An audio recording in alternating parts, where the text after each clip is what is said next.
I am blessed of the Lord, his hand is mighty upon me, and no weapon fashioned against me, they shall never prosper. I am blessed of the Lord, his hand is mighty upon me, and no weapon fashioned against me, they shall never prosper. Praying child, godly children we are, never defeated, always winning, we're living in fear of God. Praying child, godly children we are, never defeated, always winning, we're living in fear of God. Like the holy land, round about your table, children are the heritage of God. I am seeking first the kingdom of God, cause I am a praying child. I gotta pray just to I am a praying child. I am a praying child. Whether I am black or white, I am a praying child. Yes, I have to pray. I am a praying child. Yes, I have to pray. I am a praying child. Jesus got my heart. I am a praying child.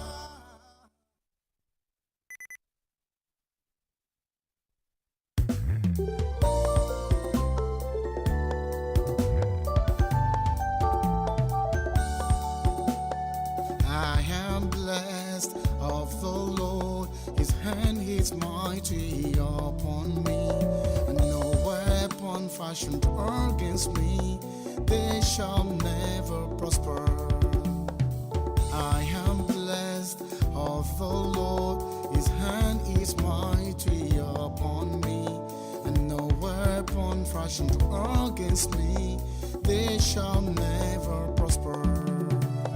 Praying child, godly children we are, never defeated, always winning, we're living in fear of God. Praying child, godly children we are, never defeated, always winning, we're living in fear of God.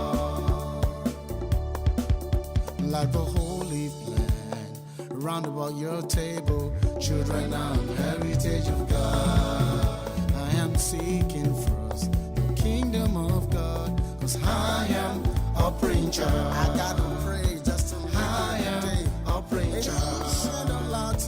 I am a praying child. Whether I am black or white, I am a praying child. Yes, I have to pray. I am a praying child. Yes, I have to pray. I am a praying child. Hallelujah, hallelujah, hallelujah. Good evening, good morning, good afternoon. God bless you. Welcome, welcome to Daily Prayer for Our Children. Hope you've had a fantabulous day. Hope all has gone well. You know, I always say, even if it didn't go well, tomorrow is another day. Don't lose hope. So hang in there and it will be better by the grace of God. To all you guys that always go back to watch, as always, my gratitude goes to you. Thank you very much. I don't know what we're doing right, but since the beginning of the year, it seems like we're finally doing something right, but we've always done something right, so don't mind me. But obviously, we're getting a lot more views, and that is fantabulous. That is brilliant. You know, our desire, our goal is always to reach more families out there. So to all of you that are helping us to propagate what's going on here, as always, I want to say thank you. We really appreciate it. All of you that is sharing the 60-second prayer as well, thank you. God bless you. We appreciate that as well. That is also thriving and is doing very, very well. Honestly, I'm so shocked. I'm so surprised. Sometimes I have to call my household and say, come and see, oh, it's something. Is there a glitch? Is there something, you know? I don't know why, but everything seems to be working in our favor. It has always been and it always will be, but I'm just letting you know that obviously we're reaching more people and that is fantabulous. This evening, long awaited, excited, first time we're seeing this year. We've got Sister Folakemi in the house again by the grace of God. And I am excited because whenever Sister Folakemi comes, you guys know we're in for a treat. We're going to be talking about our children, which is good, our focal point. We're going to be learning, we're going to receive resources, all sorts of things are going to be downloaded to us today.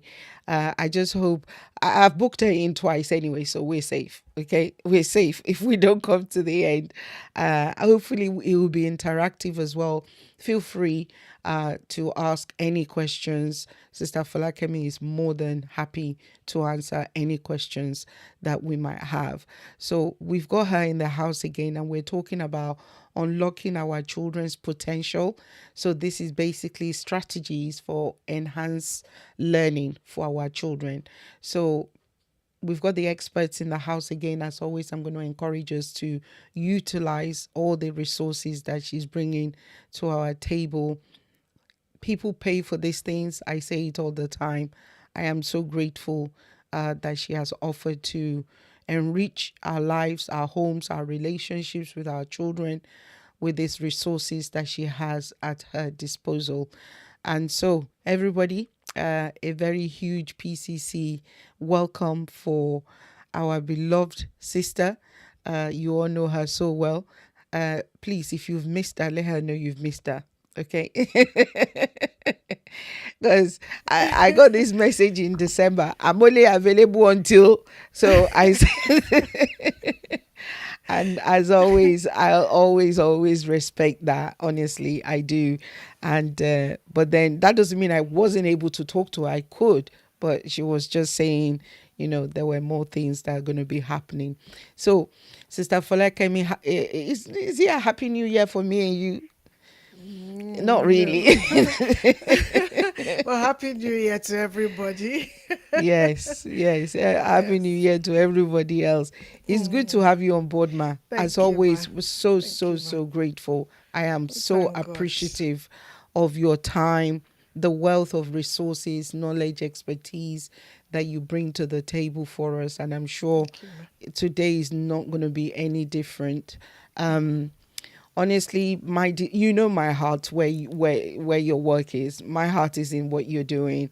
I wish more people will get on board, more people will benefit, Even your post, I saw that since the last time we spoke, I saw some of your posts and I saw the things and I said, yeah, you're really making even though when we spoke, you were saying, how tight things are. So I still saw what you did. I might not say anything, I might not touch it. And I'm not monitoring you. It's not a monitoring spirit. I'm enjoying the support. I'm feeling the support. Okay. Even the one on TikTok, I didn't know you were in TikTok, to be honest, because that's one place I'm definitely just not. An experiment. Oh, yeah, I was quite amazed. You had 1.8 views as of the time that I have watched it.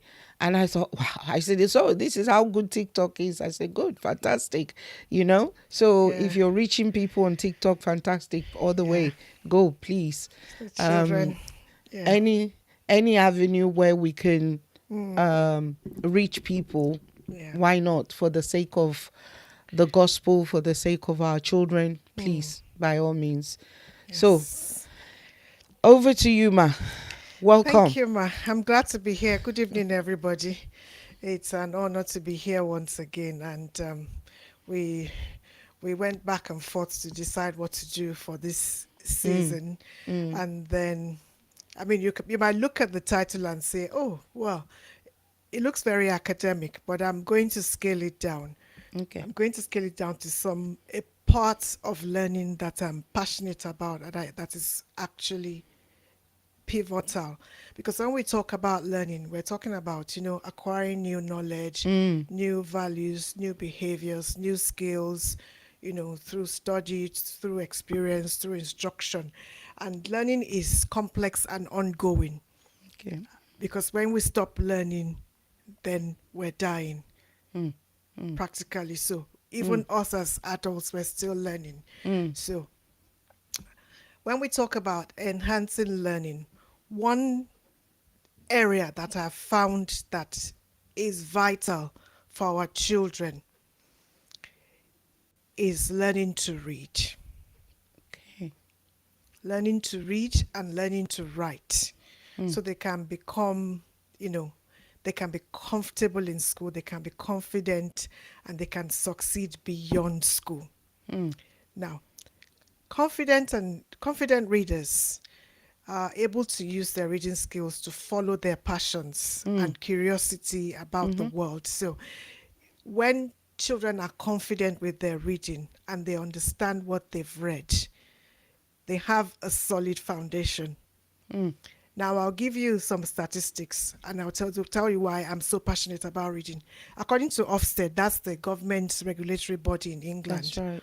1 in 5 children leave primary school and they don't reach the standard expected for reading and writing.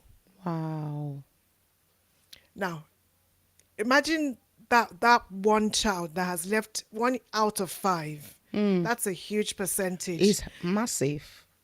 That child gets into secondary school.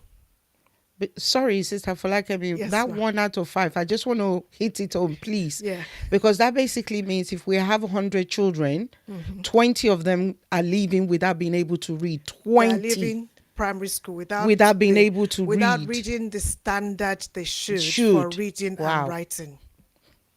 Now that's a wide scope. Like if it says without reaching the standard, that means some of them will be close to the standard, some of them will be far below the standard. So there's a huge band. Okay. When Ofsted talks about without reaching the standard, and I'll tell you how I know. Last year and up till last year, yes, most of last year, I worked in secondary schools on supply basis, and when you look at the quality of work that children in secondary school are producing, and when you listen to them, and they make a joke of it, oh, miss, I can't read. Well, miss, I don't know how to read. And some of it is true. Wow. It's true. And now that I work with the council in special needs, oh, my ears are full. Wow.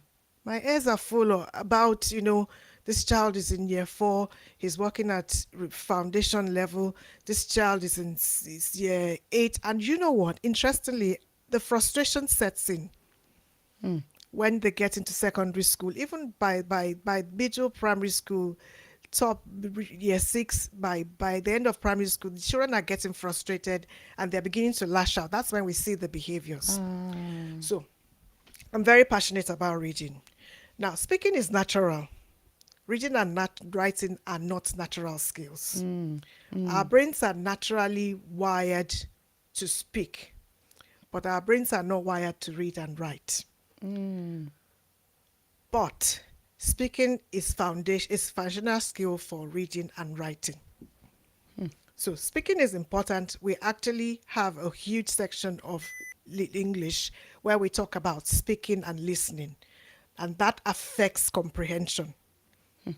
So learning to read is complex.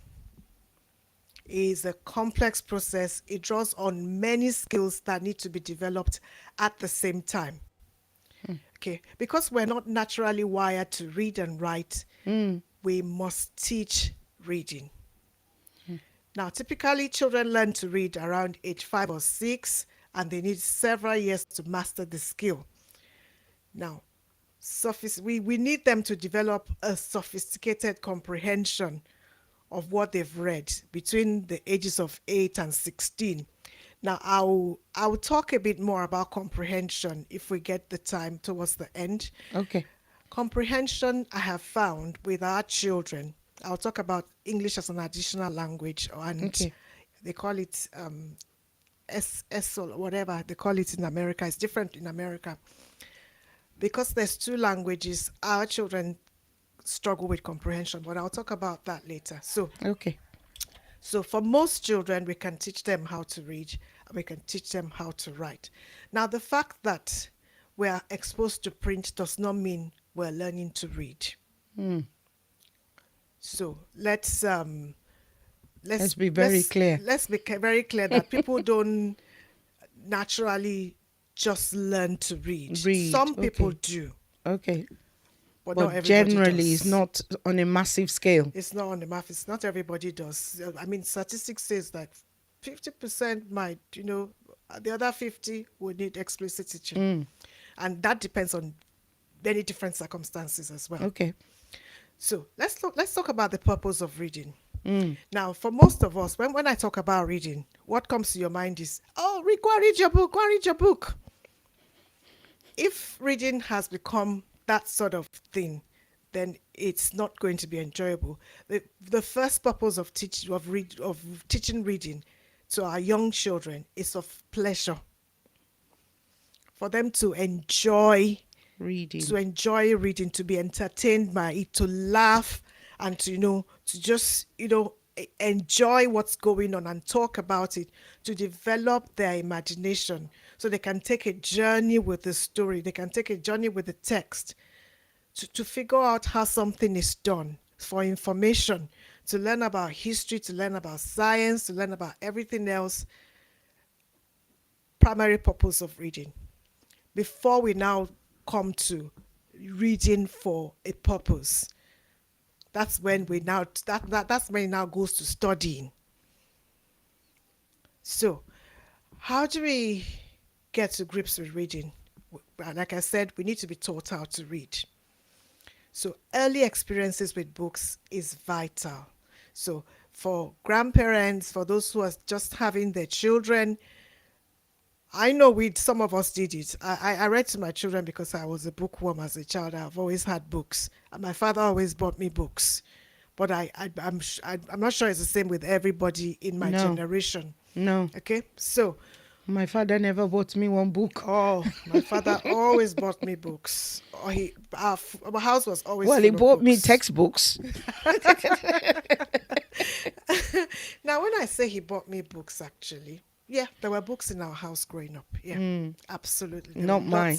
There were lots. The and only lots thing of in books. my house was newspaper. Yeah, and when the Pace Setter series in Nigeria, when they were popular, we used to get money every week to Wow. buy one, and we had a whole library of those Wow. books. No. That was probably due to me because I think I was the reader in that house.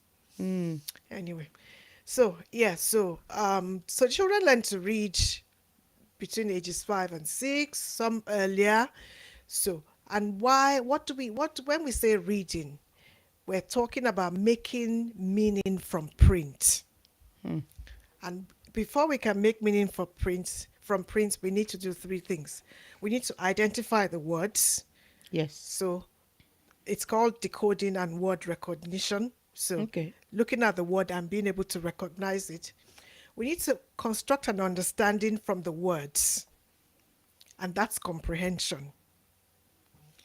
And then we need to coordinate what we're reading so that reading is automatic and accurate, called fluency. So imagine you pick up a book, you're doing these 3 things like that.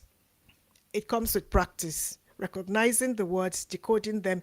Even when you see a word you don't know, you must have learned the skills to help you decode the Yes. word. Isn't that the And then- phonetics? Yes. Now, you're decoding the word. Next step, you have to understand what you're reading. And then you have to coordinate all of it, your eyes and decoding and comprehension, and read quickly and fluently. Fluency, accuracy. Now, so this is quite complex. Okay, let's talk about how do we develop word recognition. The children need to learn how to manipulate the sounds in the words. So these days they learn phonics. So they can look at the word feet and say it's f, e, t. There's 3 phonemes in that word. They teach them a lot of phonics in school. They also need to learn the alphabet. You will be shocked at how many children at the end of primary school, how many children in secondary school don't know the names of the letters of the alphabet. Yes. You haven't. This sounds like a terrible thing. Yes. Now, if you don't know the name of the letters, there's certain areas of reading you're going to struggle with because there's a lot of emphasis today on phonics. Yes. But we know the English language. Mm. It doesn't follow, the rules are not set in stone. That's right. They just and when we talk about spellings, that's when you would it's just a minefield. So there's a lot of learning involved with learning how to read. Now imagine these things we're talking about. A child picks up a literature textbook in secondary school and hasn't got the skills of decoding, comprehension, and fluency. Imagine the frustration. So that's why I'm so passionate about reading. Once you have the foundation of reading, I'll tell you something else. With reading, comprehension. If you Yes. haven't got reading comprehension, you would struggle with some areas of maths. When we start doing number stories, some children will just go, "Oh, I don't like reading. I can't read. I don't understand it." Because we're talking about, a number story. We're talking 5 children got on the bus. Yeah. Three came down at Tesco. 5 more, 7 more got on. You've got to be able to understand what the words mean before you can work out the numbers. That's true. So children need the skills of being able to read by, understanding the letter sound relationship. So I know the name of the letter. I know the sound of the letter as well. That's where some of the young people, where some of the younger children in school, they'll say, "Oh, we're sounding it out." Yes. So we're sounding it out. This is decoding. Now, you learn sounding out at the basic level. You need to grow gradually. And now, instead of saying spoon, you now look at the word and say spoon. Now, that takes practice. That takes exposure to that word. That takes, doing it over and over again. So, with reading as well, we also need to remember that some words, like I said, do not follow the sound pattern. So they're called sight vocabulary, the sight words. So words like the, words like is, and, we call them high frequency words. Now, by the end of year 1, we would expect that the child should be able to read 100 sight words at least. Now, Okay. what that does is that when they pick up a book, anybody has access to books for younger children, pick it up and look at the kind of words that are in there. The cat sat on a mat. They are irregular words. Now, all of those high frequency words, if a child can automatically read 100 words, when they pick up a book that is suitable for their age, if they are in lower primary, they might be able to read most of it comfortably. So, one area of reading, being able to develop word recognition. Okay. Okay, so word recognition we learn from practicing sight words and learning the sound. That's the summary of that.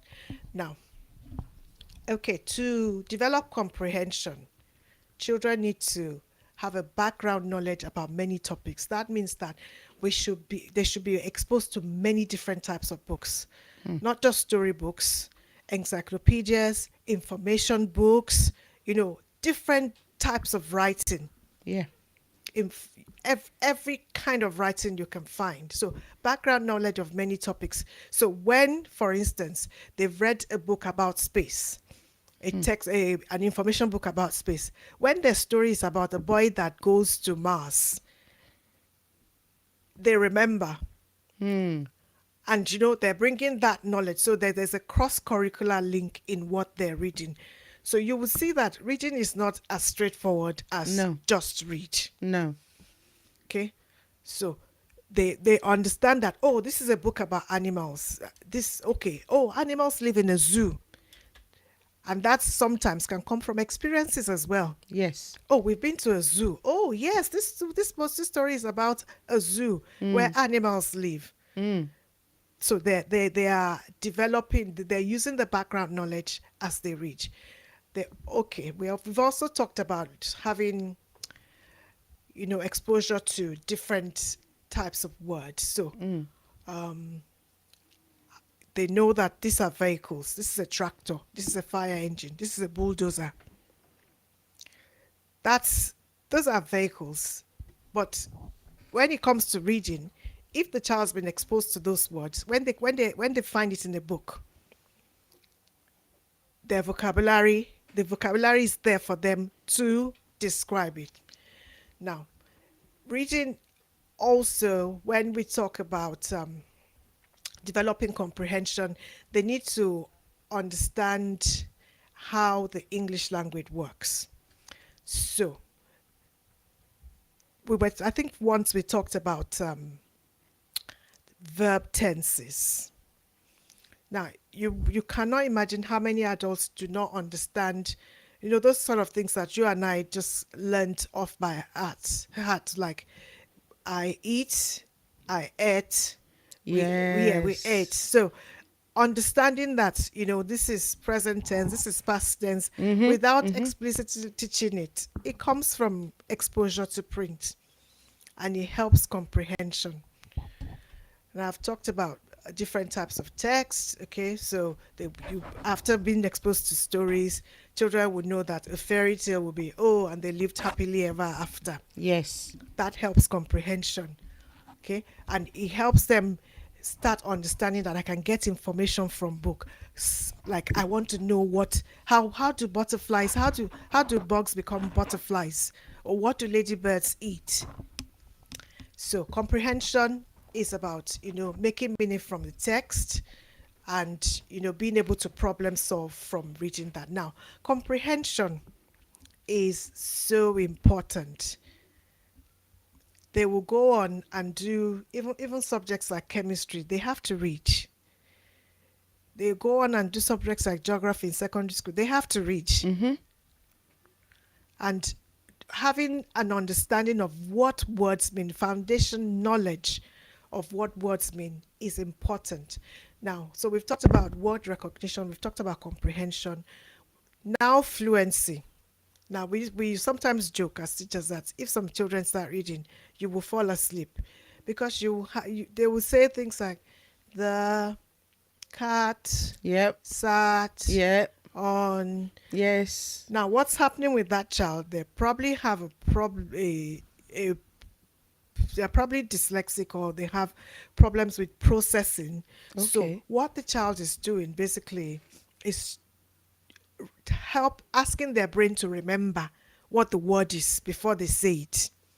So they don't have that fluency that comes from recognizing the word from practice, or they don't have the memory. They haven't stored it in their memory because there's some challenges going on.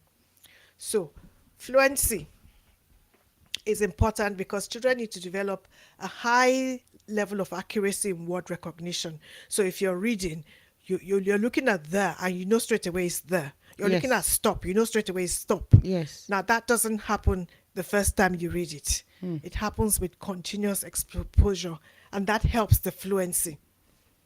So the more words, so that takes me back again to the sight words. Our children need to be able to recognize those sight words, those common words that we need in English. So fluency, word recognition, using expression, so that when you read, it sounds right. Some people read everything in the same bland tone, but then that's not how we read, especially if we're reading a story and there are characters in the story. That's right. There will be someone with a squeaky voice. Yes. There'll be a mommy. And you know, Yes. when we do this in class, the children love it. Like we have guided reading, and I say to them, they will read it, and I'll say, okay, now that one, who was talking there? They'll say it's the mommy. So how would a mommy say that? Mm. And then they'll smile and say, oh yeah, yeah. My mom will say, oh come on, get up and let's go. So it won't be, oh come on, let's Okay, let's go. go. So the expression, contributes to the the fluency. Okay. Right. So these strategies can help, you know, build comprehension and build automatic skills. So reading becomes almost automated. Most of us, we take it for granted that it's an automatic thing. No, it's not automatic. It's a skill we've honed over time. Mm. So children need help with that skill. So why is reading difficult for some children and not for others? Number one, what happens before school matters a lot. I agree Okay. with you. What preschoolers know before they enter school is largely related to how easily they learn. Mm. Okay. There are three predictors of reading achievement that's people that we talk about in education: the ability to recognize and name letters of the alphabet that I've talked about, general knowledge about print, understanding that this is the cover of a book, this is the back of the book, this is how to turn the pages of a book, awareness of the sounds in words. And at home, that starts from, this is your name. These are Yes. the letters Of your for name. writing your name. This is how to write mom, Mm. you know. So awareness of the sounds, awareness, exposure to print. So if you've got young children around you, please make sure they've got books. Okay, and that's why books for children, early books are always like hardcover, so they're hard wearing. They don't rip easily. Okay. Now, research also shows that learning to read is closely tied to learning to talk. I said that earlier. So families need to talk and listen to young children so that they would learn the skills they need for reading. Okay, so when a child starts talking, they would, for instance, mispronounce words like, say, if they want they can say cook, cook, cook, we can say, you want a cookie. What we're basically doing for them is helping them learn that word is cookie. This is how to say it. So Say it. we're building their vocabulary knowledge for the purpose of communication. Okay, all of those things will help the child to become a good reader later in years. So singing rhymes, playing word games. You would realize that we've talked about these things when we're talking about learning difficulties. Yes. They're very basic. Playing games with the children, helping them recognize words, having fridge magnets with letters, rearranging them to make words. It's not like I'm formally teaching the child. I'm just, it could be play. Oh, can you find me a T? Your name is Tina. Where's the T that begins Tina? Mm. And the child begins to, look for the letter and they start recognizing it. So like I said, some children absorb, some they're smart. You don't need to teach them all of it. Most children would need us to, model these things and be there with guided practice. Right, so the reading difficulties might fall into three general types. Poor language comprehension. So the child might have good decoding skills. They can read it, but they don't understand what they're reading. Now, Okay. there are extreme examples of this where it's called hyperlexic, I think, where the student with severe language comprehension, but they can read. We call it barking at print. They can read beautifully, but they don't understand anything they've read. Wow. Yeah, poor language comprehension. Poor decoding, okay? So these ones will probably read slowly. They'll probably read painfully slowly, but what they're doing is trying to understand what they're reading. Reading, And that's a dyslexic. showing through. Yeah, that's a dyslexia showing through. Okay?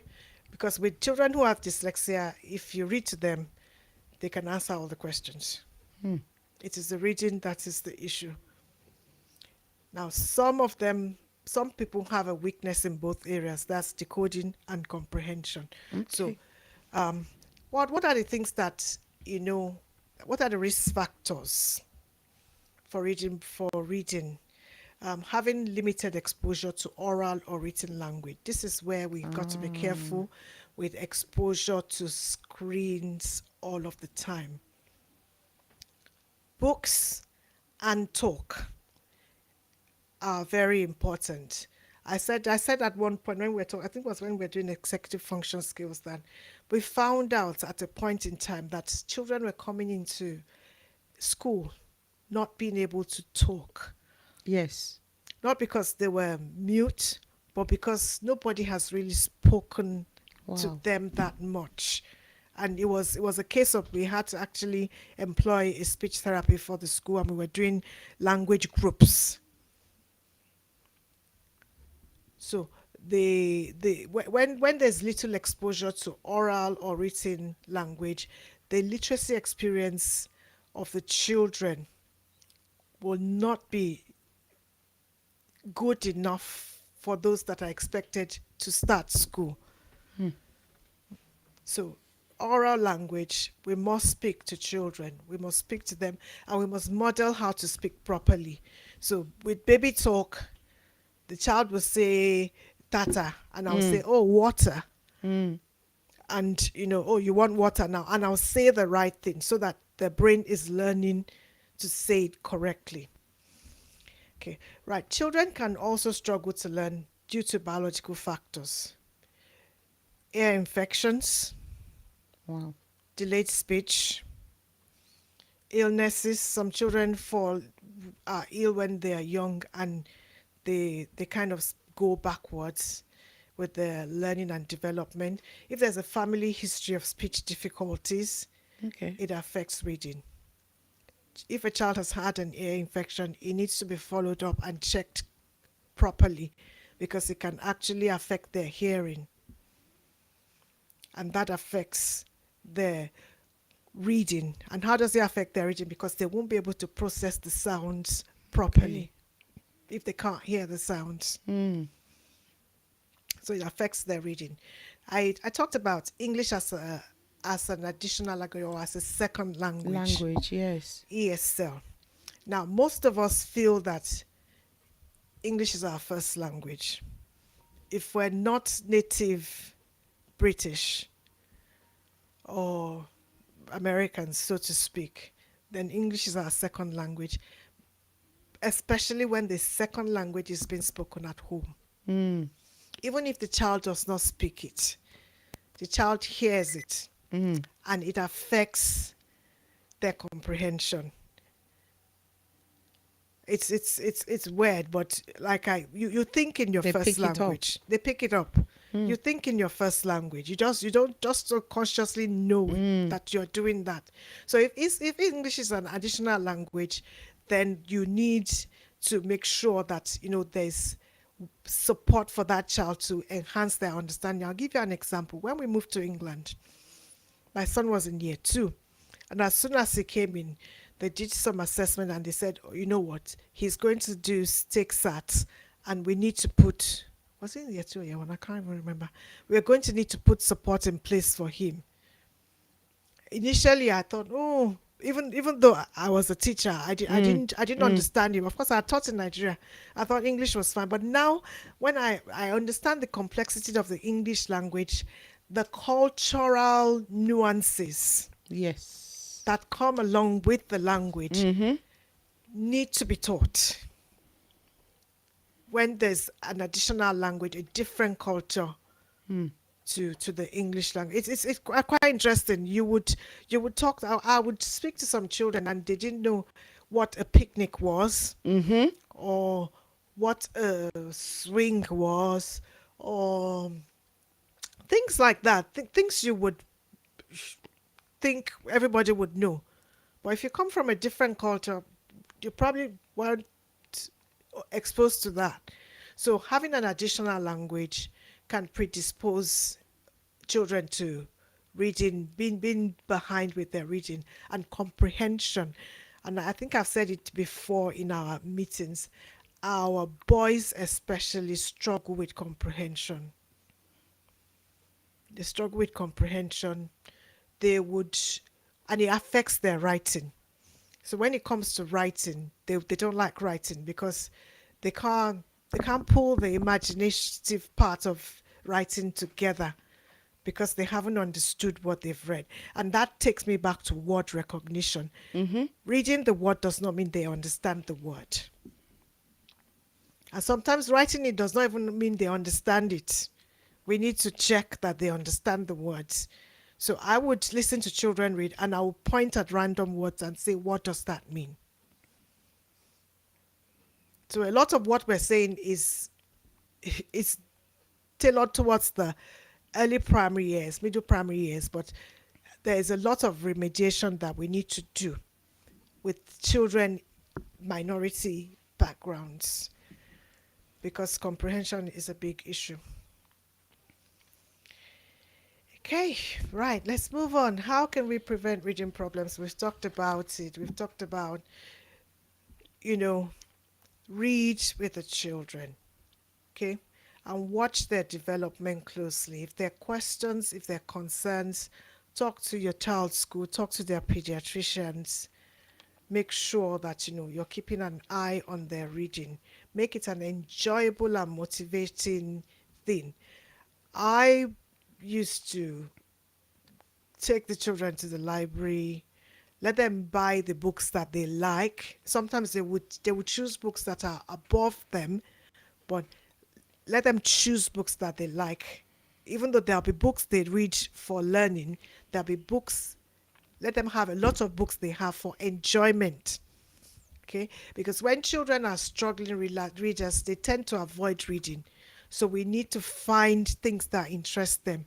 So for a child that likes trains, for instance, find books that are around trains and read together and let them choose the books. So that means we need to be involved, going to the library, going to, going to the bookshop. A lot of charity shops also have lots of Tons of books. Tons of books that, you can use them and, give them back as well. Then rereading their favorite books. When children are young, I'm sure most parents will agree with me that they read the same book over and over again. Now, why are they doing that? Number one, familiarity. Number two, the confidence they get as they continue to read that book. Because they are now familiar with the book, you can say, what book can I come to? We're going on a bear, and they will tell you hunt because you've read that book like 100 times. We're going to catch a big one. So fun interaction, exposure to the same book over and over again. They are learning, their brain is learning the words. Okay, we read their favorite books, read with expression, and then as they grow older, you can ask them questions, point to the tall man. Where is the angry mommy? Okay, where are they? So we start looking at the pictures and talking about it, and read everywhere. I like the fact that as soon as children can talk, they can point to McDonald's. Yes, so and tell you that's McDonald's. That's the early stages of reading. They are associating the symbol. It's the logo. It begins to register in their mind. Now, so if they can read McDonald's, make it a game. Oh, this is McDonald's. That one's Tesco. That one's, that's Asda. And then they're remembering the letters are there. The brain is picking up those things and learning it. So let them, read everywhere.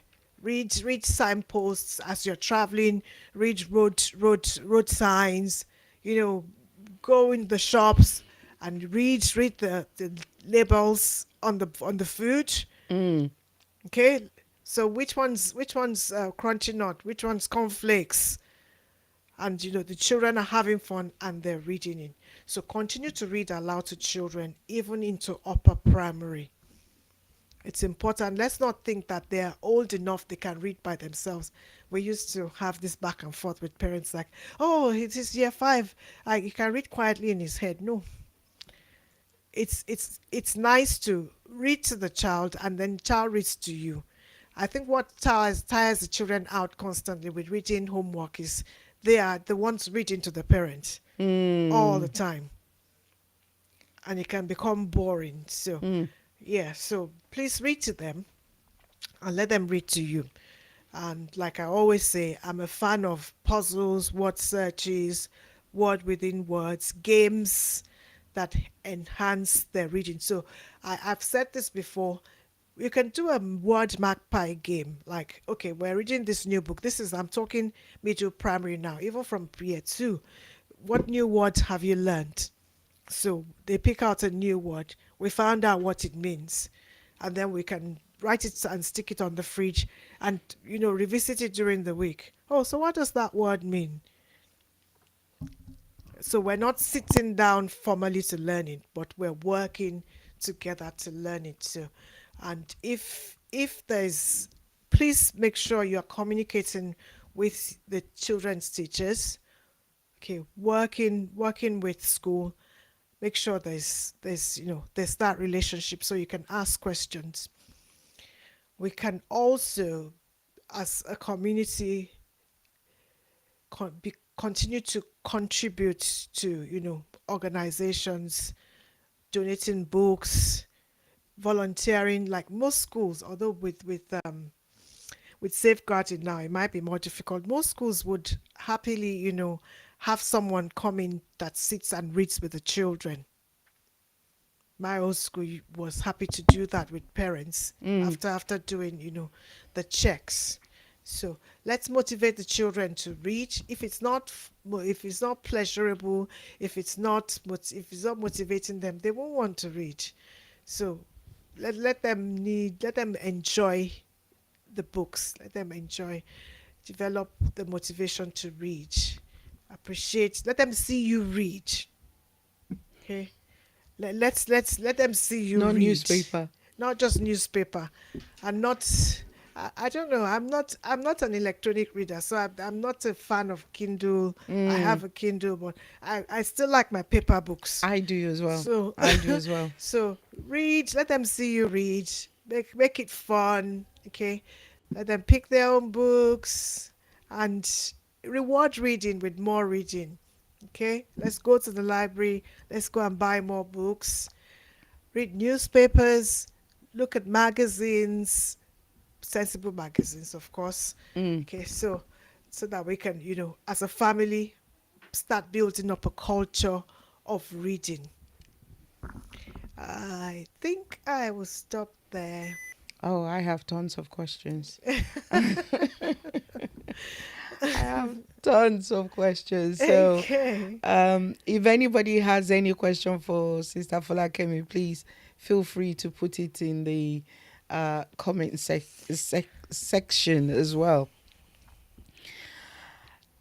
Honestly, I'm glad where we started because I've always been an advocate for books, literally, and I've said this on this platform so many times. My children pop out of the womb and I'm taking them straight to the library. Even before they could identify anything, I registered them in the library. The same way you have a child. Well, I say, I'm assuming everybody does it. You have a child, you open an account. It's the same way I open the library account as well. So they literally, and then there were some play groups in the library. So they were learning to take out books. They were learning to listen to audiobooks as well. They were learning to do that. But mostly, my children were listening mostly to Bibles anyway. But either way, they were learning to listen to somebody else reading, so which is still the word, and like you said, read with them on a regular basis for them to understand and all that kind of thing. Now, this is my challenge because, in as much as I'm horrified to hear the statistics of 1 in 5, I do witness some of it. I witness it a lot. And I don't think parents understand the embarrassment it is for their children. It is. It's You know, you It's made an terrible. example of when some are reading and you go to sleep. I don't know whether parents realize how embarrassing it is for their children when they need to read in a classroom. They can't pronounce the word, like you said. They can't identify the word. And they haven't got speed in reading. You're in year 9, you're in year 10, and you're still going on locking your child's. It's evidential that this is not a common factor in your home. What more? I know we're talking about it, and I've been talking about it for a long time. But I can't, Sister Folakemi, I can't tell you that talking is helping with my people. I cannot tell you that is helping. I don't know whether you're going to move on to extracurricular activities as we're going on, but maybe you will. Because one of the things I encounter as well is that, what do you call this thing? Play groups. Because you said that, from what I'm gathering what you're saying, even before the children come to school, like you said, learning to identify your alphabet, learning to identify the alphabet in your own name and all that kind of thing. Now, some people don't even do that. Their children didn't go to play groups. They didn't mix with other children. They didn't, you are always the one reading, they didn't read. Do you get all those kind of things I'm saying? And we are even assuming those are the ones that even did it. Because most people that I know, majority of the people I know, I'm the one always saying, have you registered them in a library? Many of them don't even know what their local library looks like. They don't even know where it is. So in your profession, how do we get parents to understand that a good, and it's really embarrassing, and I'm sure you've heard of this, Sister Folakemi. If you don't want a black man to know something, what do you hide do? it in the book. Funny enough, I Okay. remembered that when I was Exactly. when I was writing this, when I was preparing this. Yeah, it's It's a pandemic. It's not an yeah. epidemic. I just wish we would stop. What was the word I was going to use? Hiding our head in the sand and thinking the school does everything. We Well, find that the children that are doing well in school are the children whose parents are involved at home. exactly. You see, there's no amount of money we make now that is going to make up for the agony the children are going through and will go through when they are behind at school. And that's the truth. And I'll tell you one more thing. The reluctance of our parents to invest in the education of their children. The children. I used to do tuition. After a while, I was just like, sorry, I'm not doing it. People offer you pennies Really? to, Wow. and then they don't respect your time. Wow. They don't. I was just like, no, Really? can't be doing that. I've used tutors for years. I've never, well, from my personal view, because I know the reason why I went for a tutor in the first place. Exactly. So, if you say to some of our parents, get a reading tutor for your child, they'll be like, it's not just reading, to read a book. Exactly. Can you imagine? Wow. And this is one skill that we carry through life. So I'm just going to appeal. If your child is not, go and ask in school, what is the reading level for his class? If his class is reading gold and he's on green, it's like 5 bands below. Wow. You need work. And that's the truth. I left teaching. I was teaching Key Stage 1 when I left teaching. Key Stage 2 used to come and borrow books from Key Stage 1. I would not want it to be my child they've come to borrow a book for. Wow. And I'm not saying, oh, every child has to be at the top of the class. No. I'm saying every child should develop the required skills, age appropriate skills. There'll be a few children who are, who are special needs or have additional needs. That's a different conversation. If there's no additional need, why are our children not at the level where they should be? If you need to get a tutor, do it now. A lot of our children, ethnic minorities, struggle with writing, imaginative writing, because their imagination has not been developed. It hasn't been stimulated. Yeah. And they don't have the vocabulary. They don't have the vocabulary. They haven't been exposed to enough words to be able to draw from that rich vocabulary to write. So it's all encompassing. It's all encompassing. Experiences. Take them to the zoo. Take them to the seaside. Take them to the park. It doesn't have to be expensive. Go and take a walk around your local lake, the woods. A lot of those things are free. Yes, they are. They are very free. We have one forest, but okay. Yes. Saucy Forest is probably paid, but you will park your car. There's quite a few that you don't pay. You have treetop views. You walk. You see all kinds of things. Then you can sit and have a picnic. You're giving the child an experience. I remember traveling to the north of Nigeria with my family on the train in the days when Nigeria was good. And, my father was having this conversation with us about, we saw the huts, and he was asking me what, I remember it. He says, well, what's that roof called? Now, because I had developed the vocabulary, I could tell him it was thatch. And those are the kind of experiences we need to build with our children, describing things that they see. Can you think of a better word? So I always say to the children in class, what's the word we used to ban? We used to ban good. They would say, no, we don't say good. Give me a better word. Okay.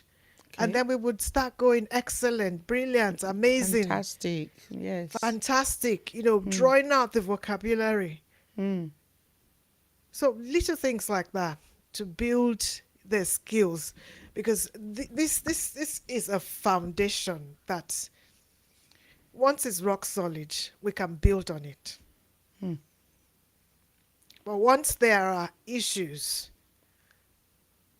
then they carry it through life. Spelling is another one.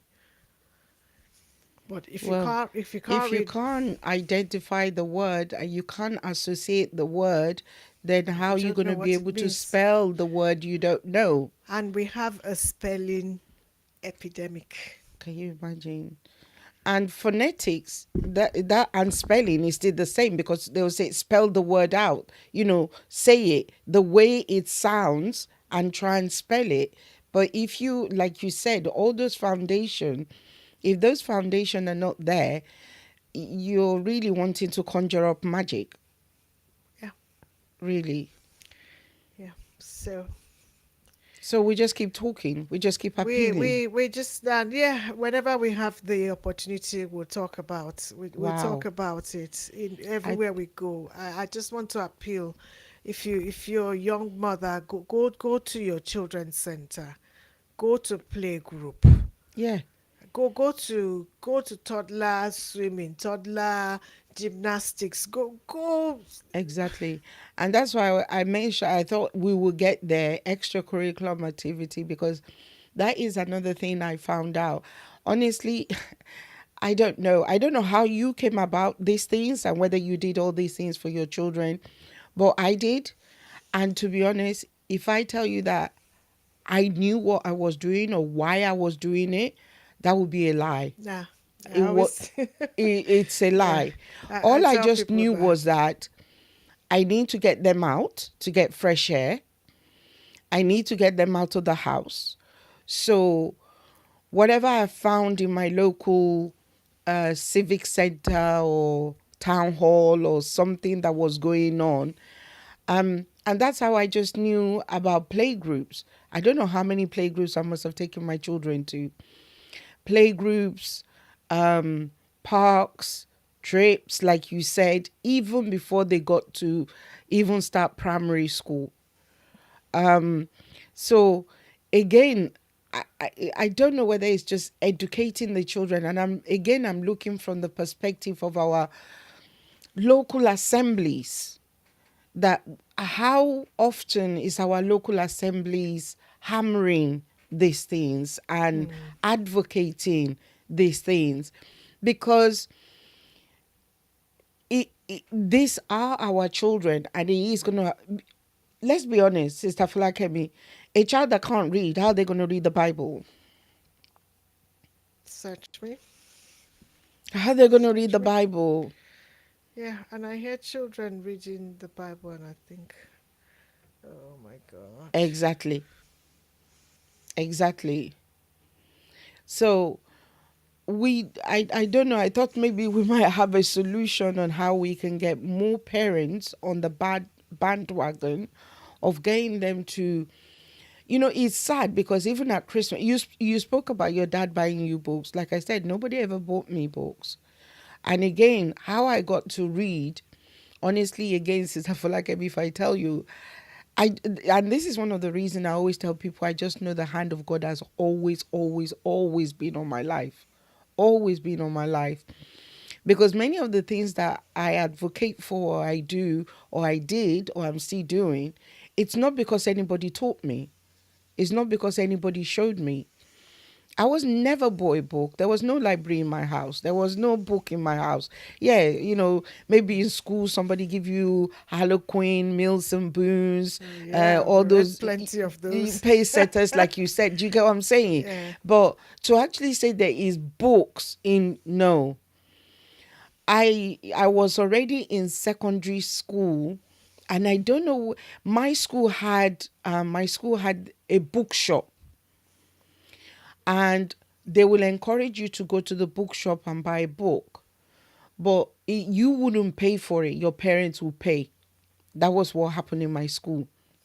So there were all sorts of books for all different ages, just like a library. We had library separate, but we had books where you go in, and it was during lunchtime. You will go and look at the books and you buy books, but your parents paid for the books. And that was how I started to read.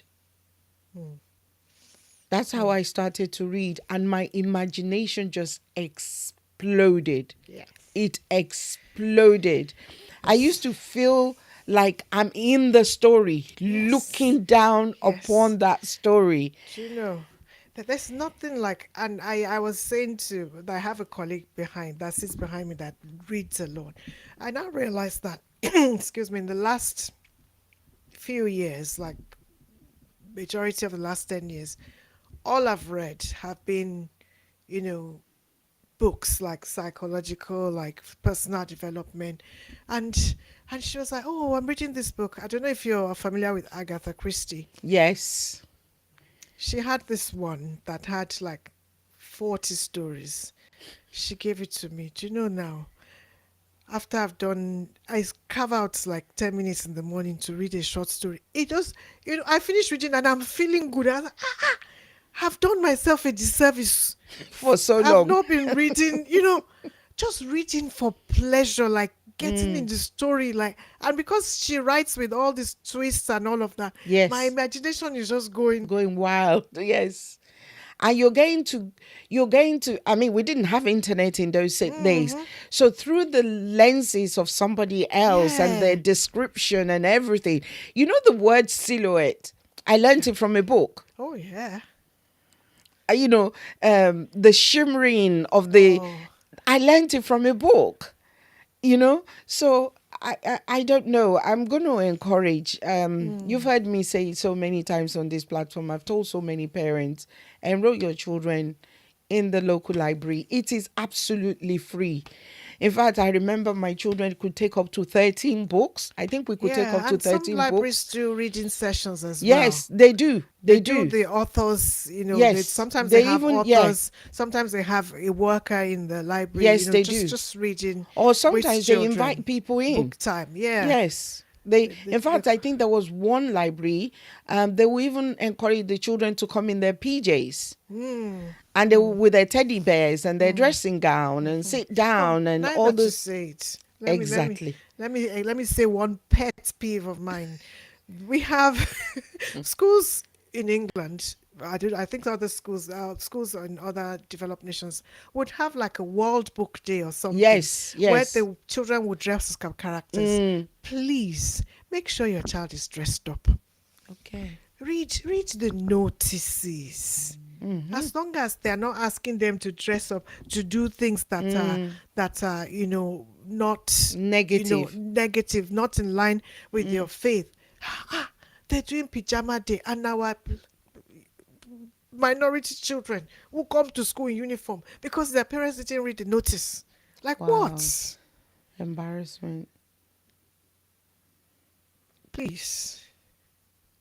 But you see, that's why they say the apple doesn't fall far from the tree, because the parents that are not reading the notices, they're not reading the emails, because lots of schools use emails nowadays to cut down on paper usage and all that. If you didn't read that, then how do you know what's even going on in the school? How's your child actively able to participate in what is going on?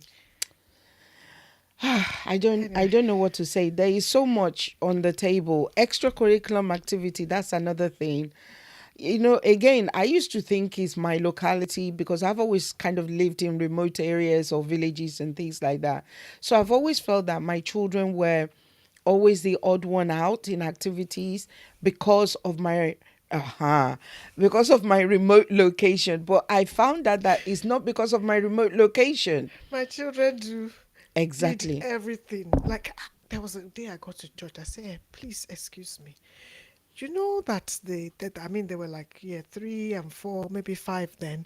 You know that we used to have a music service and they would give schools discount and you would pay like £30 a term for your children to learn the guitar or we now went to the end of term, concert. And there were 2 of us black families. I went to church. I said, you people, what is going on?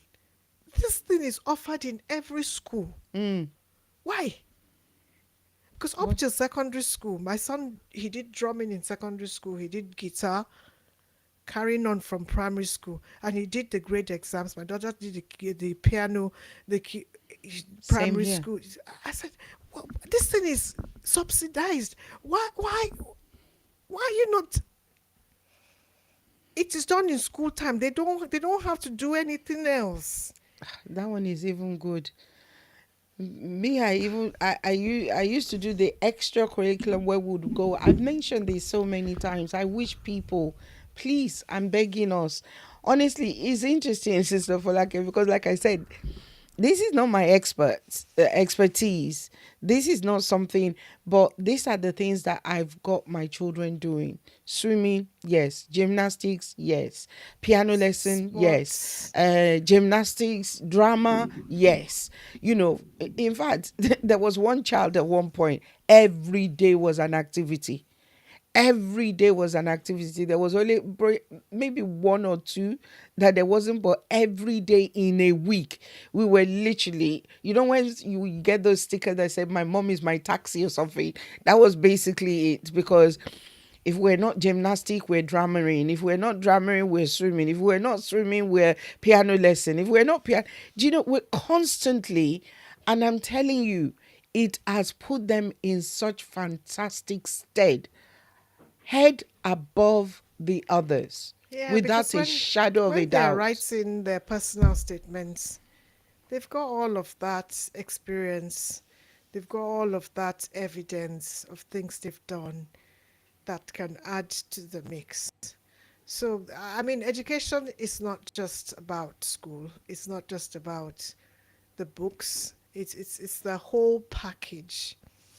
And for me, I always say it.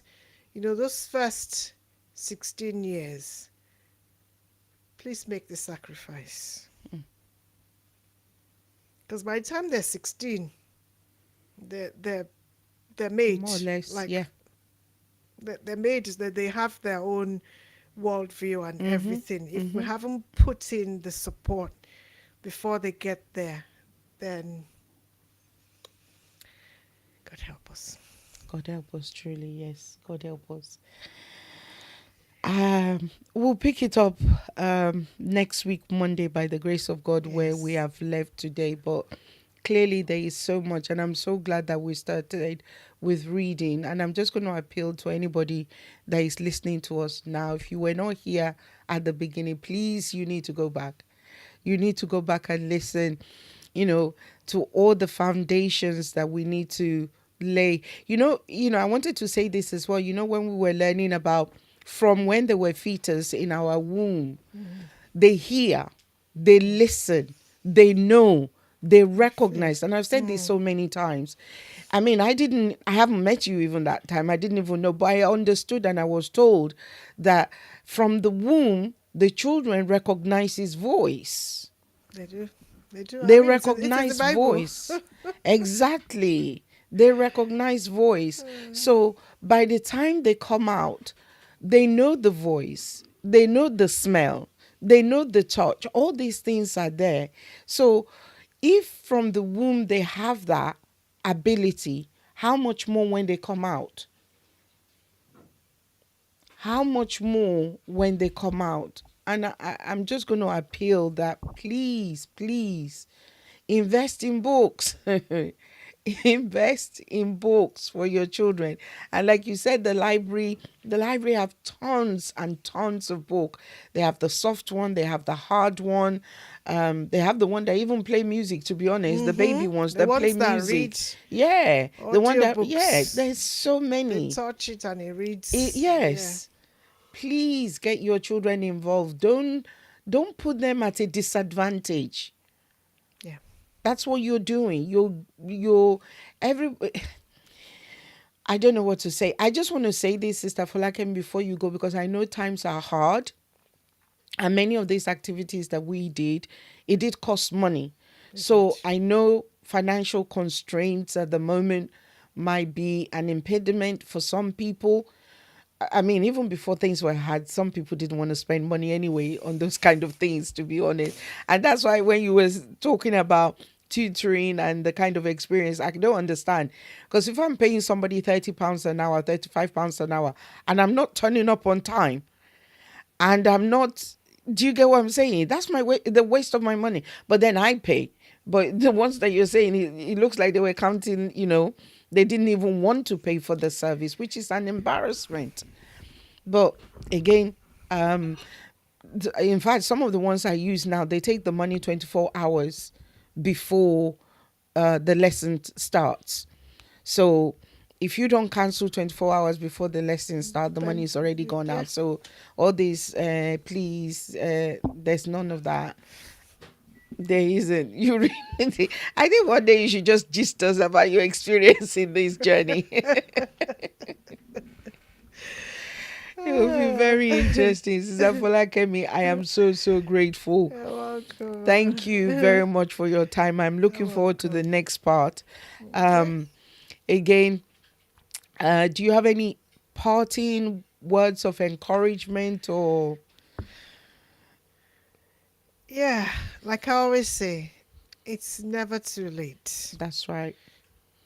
Okay, the like some that one of my friends, my Delta friend, has a very funny proverb. She says, "When you wake up is your morning."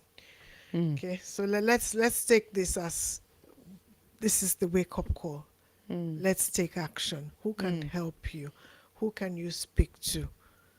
If there's a need, even if the child is 15 or 16.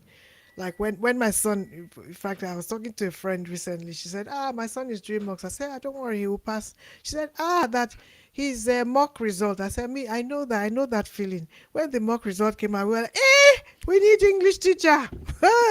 He started running around. So it's never too late. Just That's make right. that effort. Mm. Make the effort. In And fact, please, you can't leave it to the school. it's no. I read a quote, or I read somebody saying something not too long ago on one of the social media.